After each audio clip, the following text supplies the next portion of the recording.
E aí pessoal, professor Kennedy aqui, certo?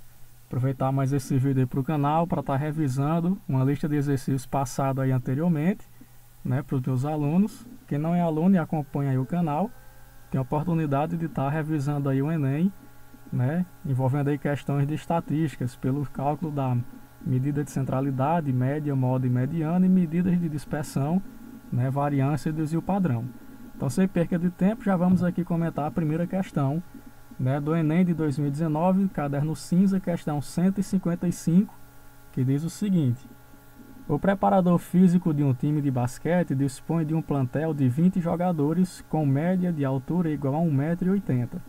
No último treino, antes da estreia em um campeonato, um dos jogadores desfalcou o time em razão de uma séria contusão, forçando o técnico a contratar outro jogador para recompor o grupo.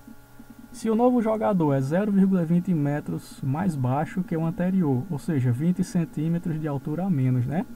A gente quer saber qual é a média de altura em metro do novo grupo. Então o que a gente tem aqui? Essa média nada mais, nada menos vai ser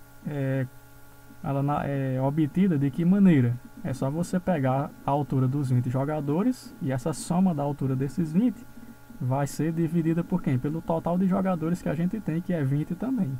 Então, representando essa média aí por x, a gente vai ter que a soma da altura deles 20 dividido por 20, a gente vai obter a média. E é dito aí que a média desse time, inicialmente, é de 1,80 m, né?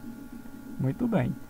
Então, vamos só identificar o que seria esse S20, a soma da altura desses 20 jogadores, fazendo aqui o produto de meios pelos extremos, o que a gente vai obter, né?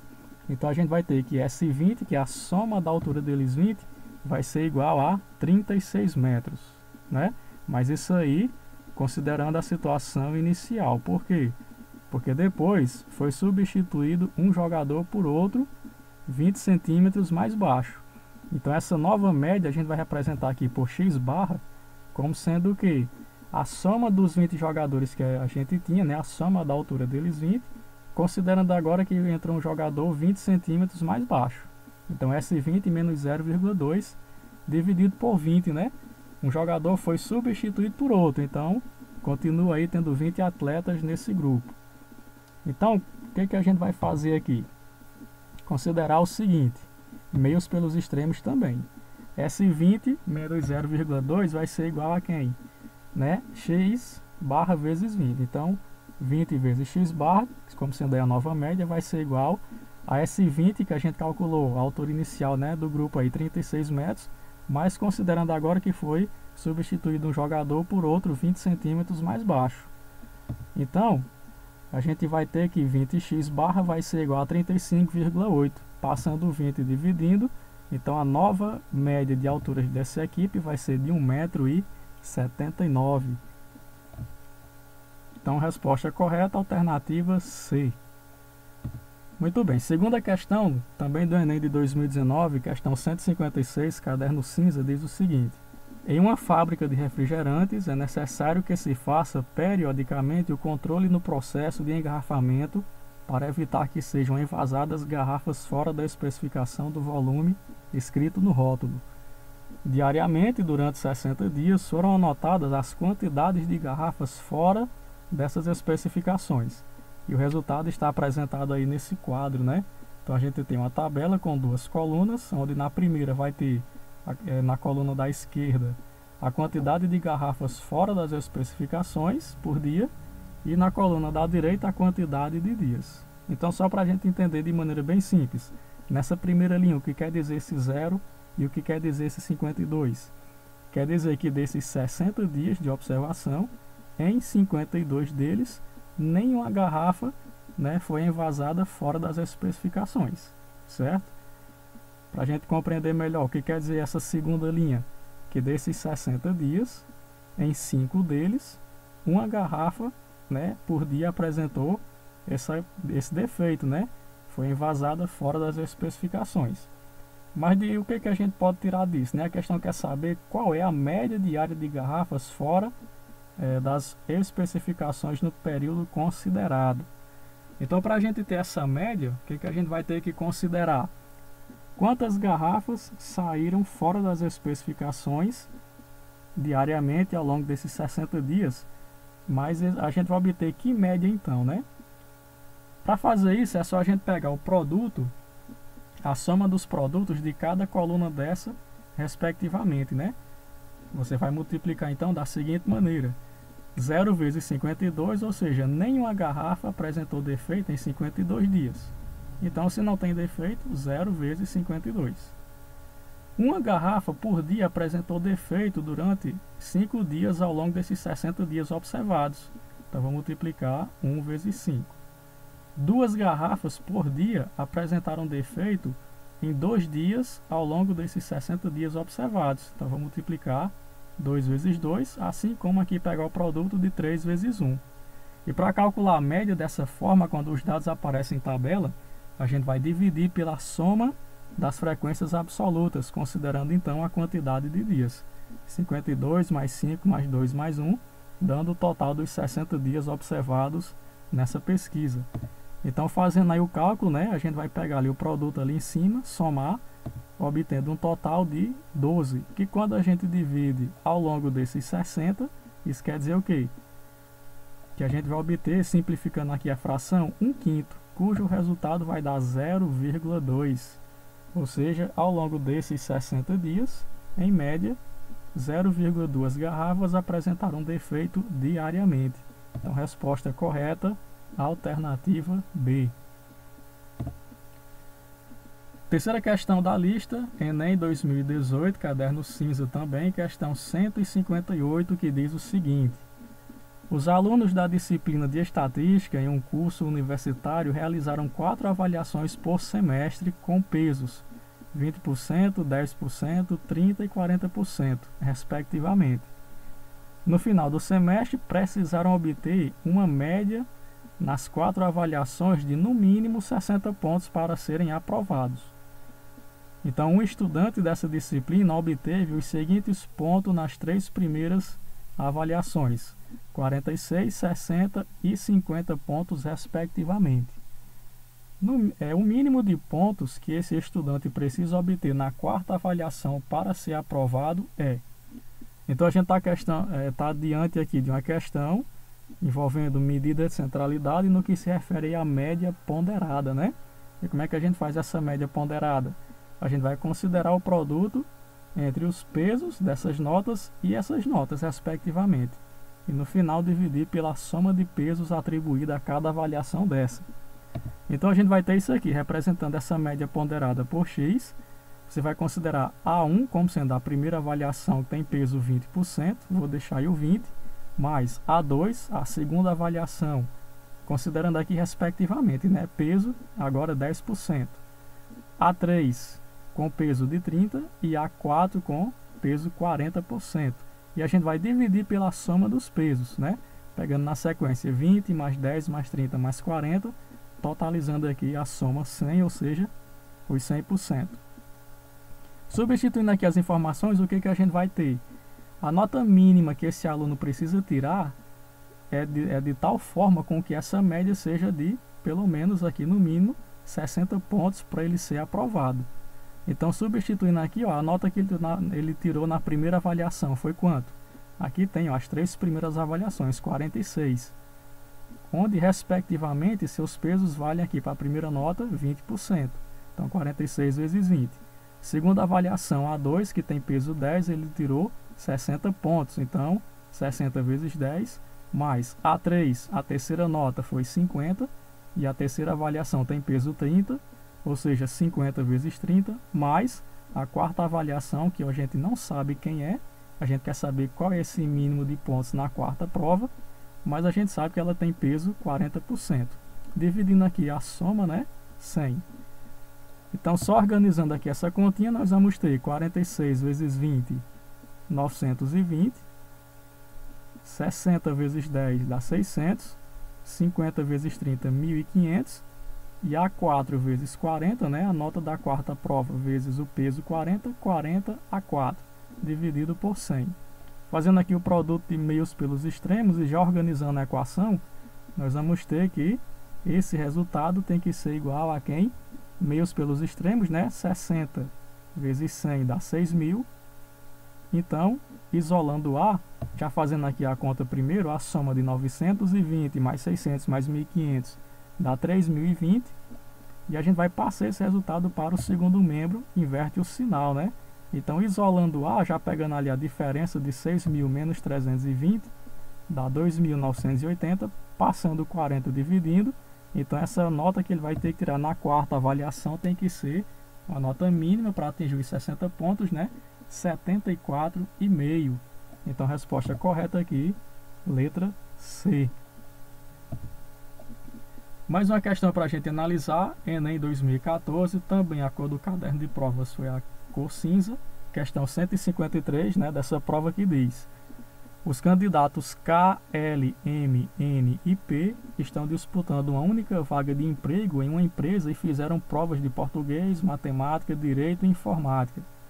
Essa tabela apresenta as notas obtidas pelos 5 candidatos. Então você tem aí, primeira coluna, os candidatos, né? K, L, M, N e P. E as notas em português, matemática, direito e informática que cada candidato desse tirou. Então a questão pede, né? Segundo o edital de seleção, o candidato aprovado será aquele para o qual a mediana das notas obtidas por ele nas 4 disciplinas for a maior. Ou seja, a gente está diante aí de uma questão, medida de centralidade, no que se refere à mediana. E vai ser o candidato aprovado aquele que tiver a maior mediana. Então, como é que a gente faz para considerar esse resultado, né?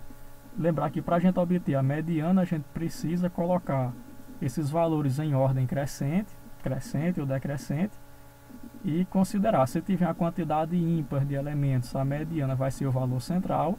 Se tiver a quantidade par, a mediana vai ser quem? Exatamente, né? A média aritmética dos dois centrais. A gente tem aqui 4 avaliações, consequentemente 4 notas, então a quantidade de elementos é par. Então vai sobrar 2 elementos centrais, onde a mediana vai ser a média desses dois. Começando pelo candidato K, já considerando aqui ordem crescente de notas, né? 33, 33, 33 e 34. Para obter os elementos centrais, a gente vai fazer o quê? Descartar os elementos que estão na extremidade, né? Então sobrou ali 2 avaliações, que foram 33 pontos cada uma. Então, para obter a mediana, a gente vai considerar a média aritmética desses 2 elementos. Portanto, ele obteve mediana 33 pontos. Da mesma forma, para o candidato L, já fazendo o quê? Lembrar de colocar esses valores em ordem crescente. Caso contrário, pegar do jeito que está, a mediana fica errada. Então, colocar em ordem crescente. Eliminando aqui os elementos que ficam na extremidade, vai sobrar 2 elementos centrais, onde a mediana vai ser a média aritmética desses 2 centrais. Então, a gente obtém mediana aqui 33,5. Para o candidato M também, já observando aí a sequência crescente de notas, eliminando os elementos que aparecem na extremidade, sobram aí 2 pontuações de 35, né? Então, a média vai ser a soma que a gente obtém, a mediana, né? 35 pontos. Já o candidato N, observando aí também a ordem crescente de notas e eliminando os elementos, né, as notas que estão nas extremidades, sobram 35 e 37 na posição central. Calculando a média, a gente vai obter então a mediana como sendo de 36 pontos. Por fim, o candidato P, né, fazendo o mesmo procedimento, a gente vai obter a mediana de notas desse candidato igual a 31. A questão pede o candidato aprovado, considerando aí que o aprovado vai ter que ter a maior mediana entre as notas obtidas. Então a gente observa que o candidato aí aprovado nessa vaga de emprego vai ser o candidato D. Alternativa aí correta, né? O candidato N na letra D. Concluindo aqui a nossa atividade, a correção, né? Enem 2016, caderno cinza, questão 175, que diz: o procedimento de perda rápida de peso é comum entre os atletas dos esportes de combate. Peso aparece entre aspas, né, porque o correto seria massa em quilograma, já que peso é a unidade da física. Então, por isso aí aparece entre aspas, porque é comum a gente representar a massa em quilogramas e dizer peso, né? Então, para participar de um torneio, 4 atletas de categoria de até 66 quilos, considerando aí peso pena, né, foram submetidos a dietas balanceadas e atividades físicas.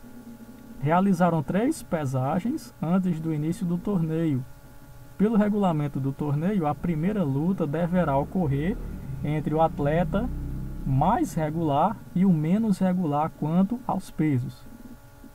As informações com base nas pesagens dos atletas estão no quadro. Então, no final, a gente tem o desvio padrão, certo?